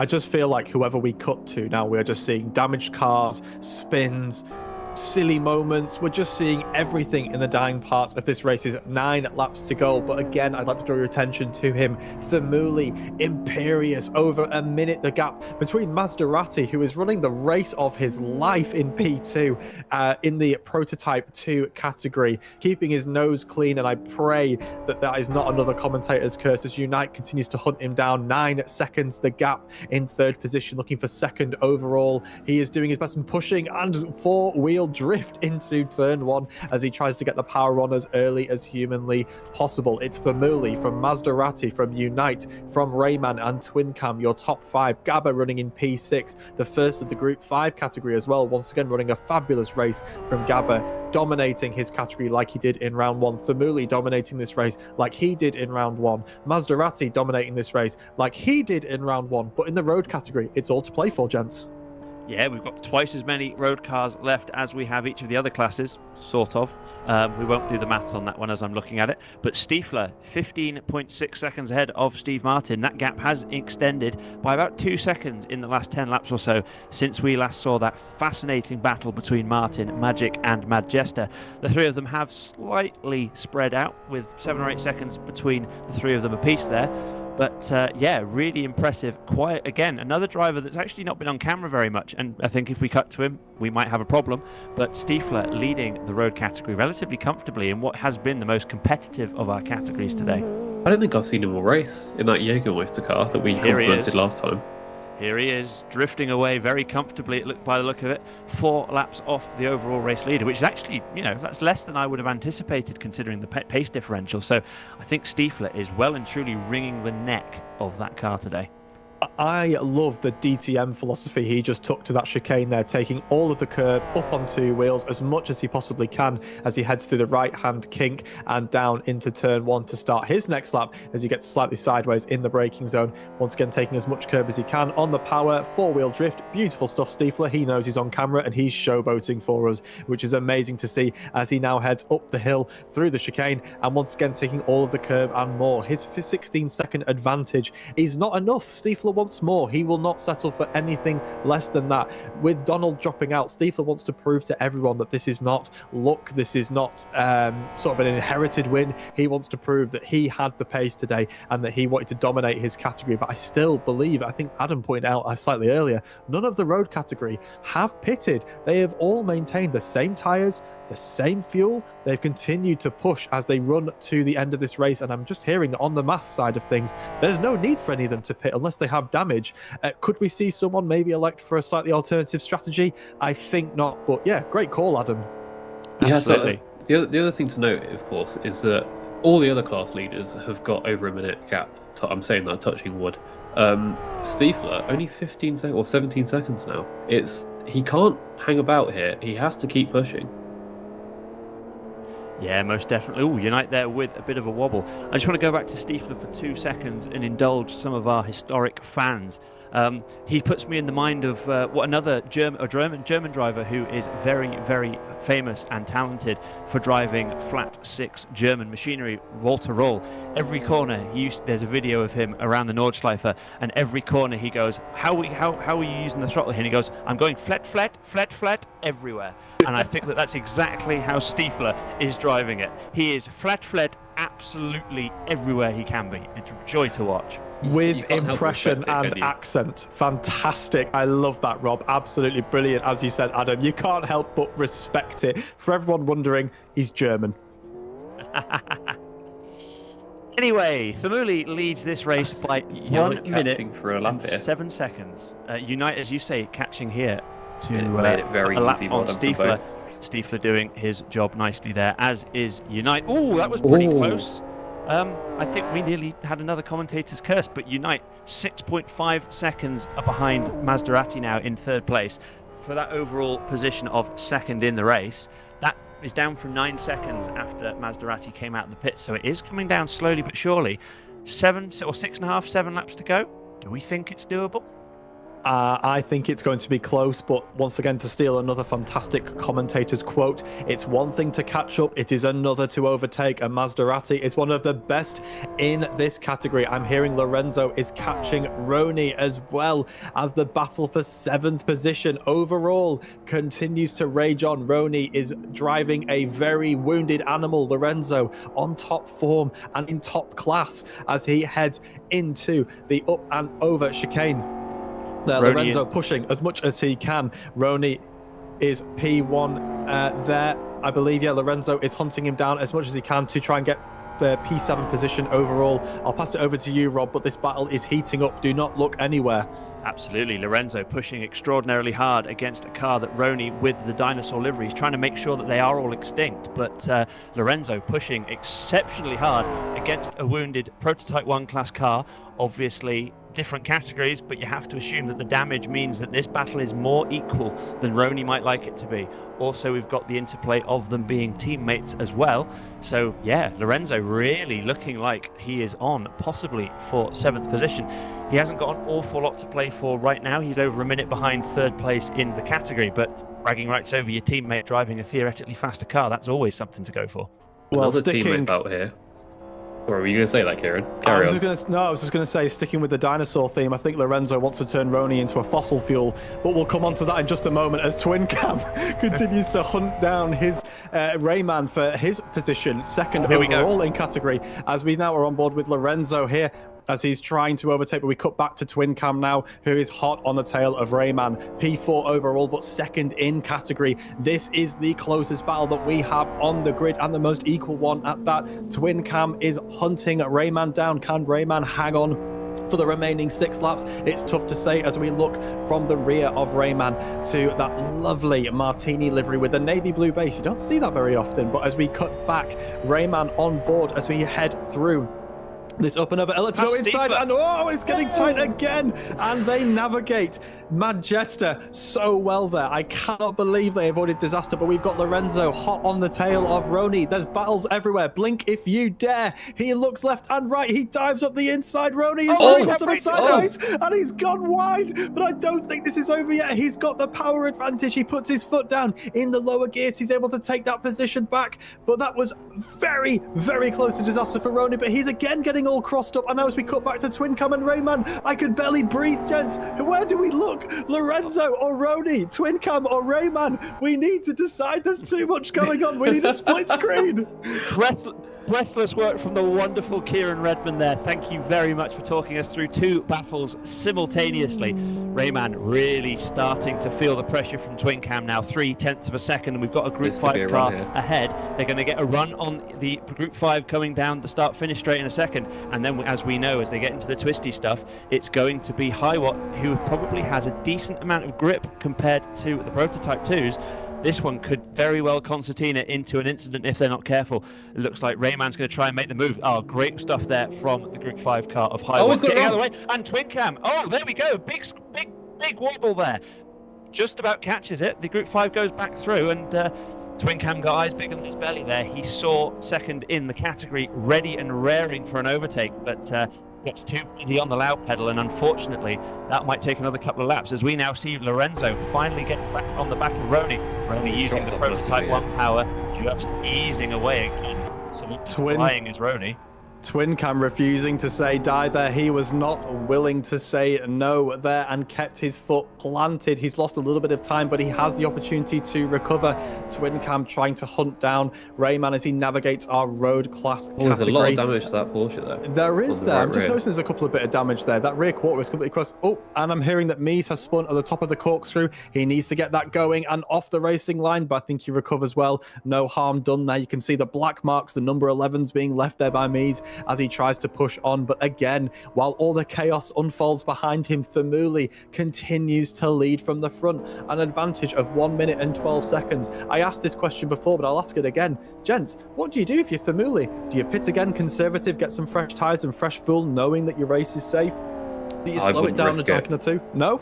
No, personally, I wouldn't. I think it'd be fine. He pitted relatively early, but I think that you would assume that would be planned, and I wouldn't. Yeah, I'm not sure that I would. I'm not sure I'd go for it. I think you've got to keep doing what's served you so well to get to 4 laps before the end of the race and be well over a minute ahead. He knows that if he slows down, he can afford to. Don't take any chances in the traffic. But at the end of the day, he's a racing driver, and we have seen how fast he is. He needs to just keep going fast and doing what he does best.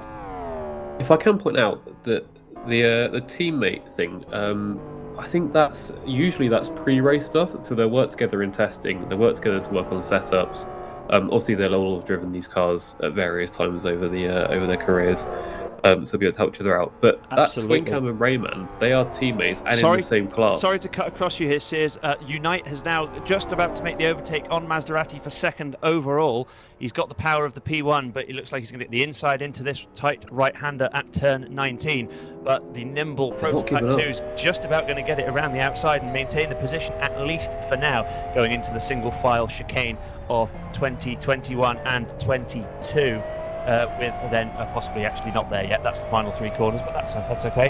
And it looks like Unite is going to have to wait another one. I think Maserati could actually just get on the power a lot earlier. He seemed a lot more confident with the throttle, which isn't a surprise given the pace difference. But look at the overspeed. Sorry, of course you're going to look at the overspeed there, but in the braking zone you can just see the advantage sits with the P2 category in the corners and on the brakes, but the P1 car such an advantage in the lower gears as they head through the up and over chicane as they now head into turns 4 and 5. Unite is hunting Maserati down, but Maserati doing everything he can for his sponsors to give them as much TV time as possible. He is not letting Unite get away with this as he heads round the outside, sweeps around and takes the position. That is second overall for Unite, but Maserati will not let this go, and if Unite makes even just one mistake, like running wide right there, he will try to take advantage. This is not over, not by a long shot. Blink if you dare. I'm curious, I'm not an expert, but I'm curious if Nico Unite there has actually gone with too low a ride height, because he seems to be bottoming out a lot and really struggling over the bumpy parts of the track. Interesting, yeah. Very good insight there from Adam. They've got traffic ahead. It's going to be Unite who gets there first. It's him! Oh my god! Oh my goodness! That was magic. That was third in the road category. Unite's now pitched into a spin, having hit the wall. Oh, that's damage everywhere. As we've got Mia's coming in there to overtake Unite. But another incident with one of our road class podium, well, not finishers, but podium people. It looks like he's still going to have a margin over Mad Jester, but seeing the pace of Magic, unfortunately, it looks like that he's going to have to just contend with this damage for the rest of the race. As the race leader now looks like he's on the back of that Porsche, so I think he's actually should be okay. It was quite an impact, but I wouldn't have thought it would damage any suspension. And it doesn't look like there's any bodywork damage on the rear either, so I think he'll get away with that. Magic looks like Leonardo DiCaprio in The Revenant. He is dragging himself to the end of this. I cannot get over how much damage that car has sustained. The victim of basically a racing version of a bear attack, just being completely rear-ended in that high. It goes from bad to worse for Unite. He has lost his head and he's in the wall. Unite, no, it is all fallen to pieces. He needs to breathe. He needs to realize that points are still on offer. Second in category, and he's out. He's gone. I can't believe it. He's gone from P2 in category. Can't believe it. Why? What would the reasoning be? Well, we talked about mentality last time out with Miaz. I think that's it again. He's had an incident. He's lost his head. Had another one again, and just realised he's not quite in the right headspace, and obviously just bailed out on it. With 2 laps to go from a very comfortable, even with those 2 incidents, second place in our Prototype 1 category. The only thing I can think is that the damage wasn't repairable in any reasonable time frame, but we're hearing it wasn't actually that bad. Unbelievable.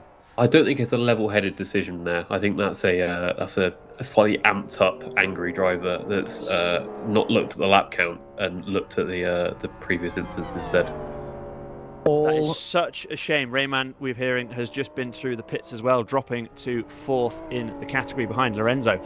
But that was unbelievable. Maserati now under very little pressure. We've got Cratch coming in behind Rayman for 7th. Again, the differential in pace between the classes, possibly offset by the damage to the P1. No! Deep into the wall. Another incident. Crash has hit the barrier again. I think Rayman has just about managed to survive that one. But another incident, I think that was in that same area we saw our first off. Rayman continuing onwards. But that was in a straight line. That was very difficult. That was unbelievable. Lorenzo in 5th place. Half running there. Having pitted early, Lorenzo obviously have been going through the field quite nicely. But yeah, 3rd in the category, 5th overall. But we've got Twin Cam in 3rd in the race, so he'll be on the overall podium as it stands. But he's only 10 seconds ahead of Gabba. Admittedly, there's only 2 laps to go, but we've seen plenty of mischief and mishaps for everybody. Wow, what are we going to say about that one? Rob, I don't even know what to say. The past 2 laps have just been such there's been so many narratives that have just unfolded there. I cannot believe what we just witnessed. All that prep, all that work, all the setup work, the qualifying, trying to master this track. 1 hour and 30 minutes of racing, committing an entire evening to this championship. Gone. That will be a decision that they will regret, I'm sure. Once they've calmed down, once they've taken a moment to breathe, they will realize that for their championship, that was not a smart decision. But their loss is the remaining runners' gain. Thumuli leads from Maserati, from Twin Cam, from Gabba, from Lorenzo in P5. What an amazing recovery from Lorenzo. But I'm hearing his tyres are getting cold. That's something he needs to work on in these last couple of laps. Take it nice and easy. He's on from a 3rd position in category, but 5th overall. It'll be a great result for him. Roni, for all of his problems and misfortunes throughout this, is running in P6 and doing his best to get a 5th place overall in this race. Gents, we've not had a moment to breathe, but in the last 3 laps in particular, we've just had absolute chaos unfold before our eyes. Well, something we didn't really talk about. I was curious why Redman pitted again. I think from our pit reporters, we're hearing that it was potentially damage again. So obviously he was in that battle with his teammate Twin Cam. You'd expect them to have worked over the run up to this race the last 2 weeks together, get a set of work in. They're both running the same car in the same class, so they should have gone for a good result. They were both P2 and P3.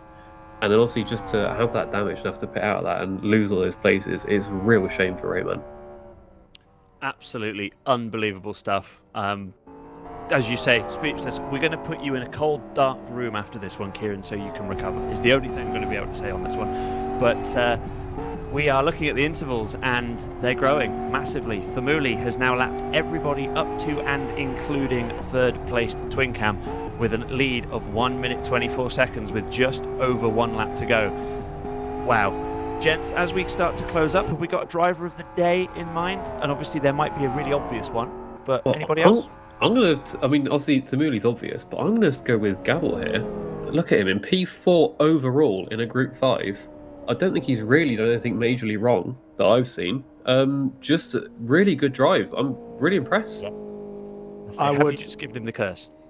No, surely not this late. Oh no. Never say never, Adam Sears. Look, I think realistically, looking up and down the grid, my favourite category is, it is the road category because it's so competitive. And as an entry point into this series, it gives everyone a really good shot at having some great racing. But Stiefler, we've addressed it before. On lap 4, Su4 was leading this championship. He was taken out in his category. Stiefler pushing very hard there. Wow. I am so sick of this. Every time we start talking about someone that...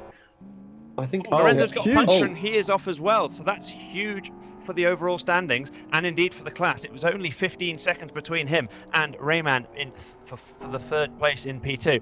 He's got a left rear puncture. It's not going to go particularly smoothly with an entire lap. It's a long lap for him. That was a quick rejoin. He nearly dropped it again. Absolutely. I am going to stop waxing lyrical about the road category because there's too much going on. Stiefler is my driver of the race. He's phenomenal. He's doing great. Let's cut back to the action because if we look away for a moment... Since we last saw Stiefler, he's pulled out 6 seconds on Steve Martin. Absolutely. Lorenzo going full pelt down the thing as we are now on our final lap. And Thumuli is probably the only one on the final lap at the moment. Such is his pace advantage over the field. Coming through what looks to be the rise at turn 11 potentially as we go into 12 and 13, I believe. But it's another trademark performance from Thumuli at this point, watching him glide the car with aplomb as he goes under the Dunlop Bridge for the final time here at Aston Retro. A dominant performance, an imperious performance. He's going to be in 1 minute and 30 seconds almost of margin to the next car, to Maserati. Unbelievable stuff. Let's continue with the dictionary. Unassailable, unconquerable, impervious, immune. He has driven the perfect race like he did in round 1. pole this time and victory, and he's going now through the final set of turns. This will be the ultimate test of the commentator's curse, but Thumuli navigates the most dangerous part of the track there as he heads down into the final set of turns. Thumuli is going to take his place. Oh, as I say that, fully sideways, giving us another heart and mouth moment as Thumuli takes the win here at the Retro Cup round 2. Wow, wow, wow, and wow. All you can do is give a round of applause. Brilliant drive. Incredible from Thumuli. And a thesaurus exhausting performance, I think, is the only way we can describe it. What we've been saying about him. We see Amias there, his teammate, celebrating with him as well. Roney finishes 2 laps down, second in the category for Prototype 1. Yes, I think he's going to end up in 4th or 5th. But we're just seeing our race finishing off. There? Everyone's coming through. As it starts to come through, we'll see what happens there. Rayman completes as the first finisher in Prototype 2, but it's not going to... Lorenzo has one working tyre by the look of it as he comes through the final couple of cars. He's going to just touch... He's just avoided it. That was impressive. With one wheel on his wagon, brakes still just about work, but Omar finishing as well. He's desperately nursing that back, isn't he? He's 10 obviously laps had down to do a whole lap of that.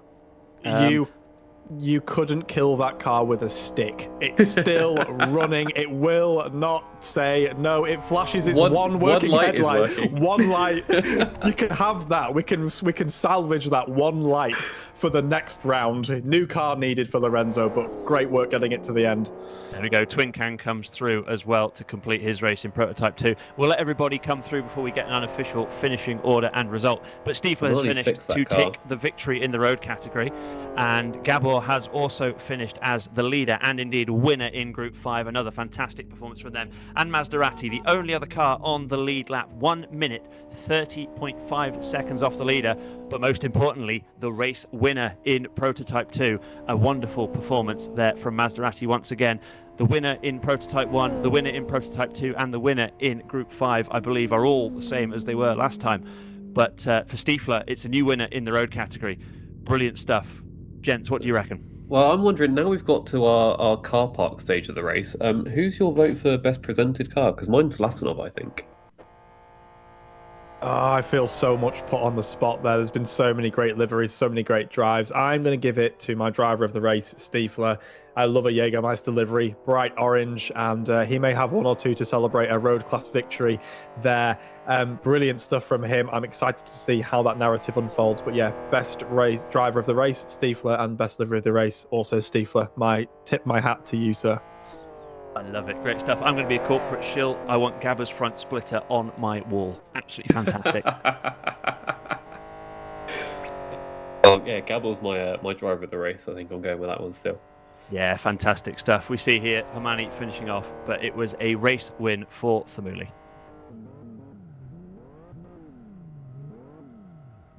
So here we go, the race results. Thumuli wins this one by over a minute and a half over Maserati, who is the race winner in the Prototype 2 category, ahead of Twin Cam, the first of our cars, a lap down. Gabor takes the win in the Group 5 category ahead of Roney and Rayman, who had a very tight battle, even though they're in different race categories, but 5th and 6th overall for them. Crash, and a very eventful indeed race, finishes in 7th place ahead of Lorenzo, who finishes with only 1 tyre inflated on his wagon. High Watton's Latinov round out our top 10 ahead of Mies, who had a good run here, running to the end and taking good points in the Prototype 1 category. Sidus Unite will DNF, having seen the late incidents for him, ahead of our road race winner, Stiefler, with a fantastic performance, the driver of the day for Kieran, ahead of Martin, Magic, Mad Jester, Omar, Cried, Hermani, and Friends Electric, rounding out not our finishers, but certainly our first page. Tomas, Simox, Papal, Trespasser, we saw him end the race on his roof after a very, very good opening run, as well as Michal, Kirill, Victolo, Sufor, one of our 2 race leaders in the road category, to be unceremoniously dumped by a Prototype 2 car, unfortunately, ahead of Dodislav, who we saw have an incident, as well as Lottie. Donald, our winner from last time out, unfortunately not getting very far into the race. GameCube 32nd, Sky FA, Mouseman, Kata, and Speedy Race, rounding out the 36 cars on our race results. Well, I think that was another incredibly successful, but also incredibly chaotic race. I really enjoyed it. It was definitely action-packed, though. I almost... You had an epic race there, gents. That was flipping brilliant from you lot. I need to settle down. I need a moment. I don't know how I'm going to sleep tonight. My adrenaline is through the roof, and I wasn't even driving. I wasn't even lead commentating, and I am so out of breath. I feel like I've just ran a marathon. We'll make sure to get the heart pressure or the blood pressure medication to you as soon as we can, is all I'm going to say on that one. That was absolutely awesome. Breathless work from you, Kieran, and frankly, you made those battles come alive. And a great circuit as well. I think it was just definitely spectacular to look at. It was brilliant, really. Yeah, I think that was. I'd like to see another round here at some point in the future. It was definitely it looked fun to drive. Absolutely fantastic stuff. Have we got any other final comments from you, Kieran or Adam? We'll go with you, Kieran, first. I think once again it has just been a dictionary scraping performance from Famuli. Who can catch him? Who can challenge him for the overall victory here at the Retro Cup? But once again, a nod to the road course category. Those guys and girls are fighting tooth and nail, and it is such a competitive championship. 2 different winners from 2 different rounds. Keep your eyes peeled on the lower categories. It's where we're getting the best racing. Absolutely. Sears? Just a follow note from me that, of course, race results there are not final. There is a penalty system. You can report incidents, so we'll have to see what happens in the remaining 2 weeks to the next round, and see if anything comes of that. Absolutely. The only thing to do now is to take a breath. Thank you very much, gentlemen. Thank you to Chris and Pete for handing over the reins to us for this one and for the excellent camera work. But from myself, Rob Mathershaw, Kieran Redman and Adam Sears, thank you very much, and we'll see you next time.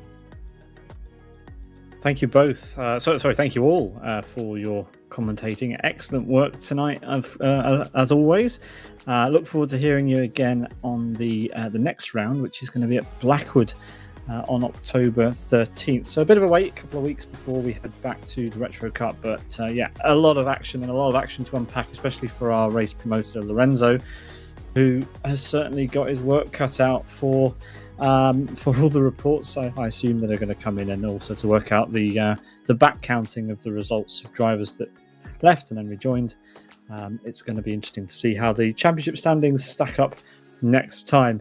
But yes, that is everything from us here tonight on Sim Broadcast. We hope you enjoyed it. Join us again tomorrow for RTFR Action, where you're going to see Mr. Sears, Adam Sears. You're going to be driving tomorrow in RTFR, aren't you? I'm nervous but excited. Yeah, it should be a lot of fun. Yeah, that'll be at Kyoto Ring National with the FXR, and Sears has prepared a special livery as well. So yeah, he's going all in. Make your broadcast debut for us. So fantastic stuff. Thank you everyone for watching. It's been amazing. Thanks to Race Green Events for putting this on, and thanks to the drivers for providing us with 90 minutes plus of entertainment. We'll leave it there, but have a good evening, and we'll see you all next time. This has been Sim Broadcasts. Good night.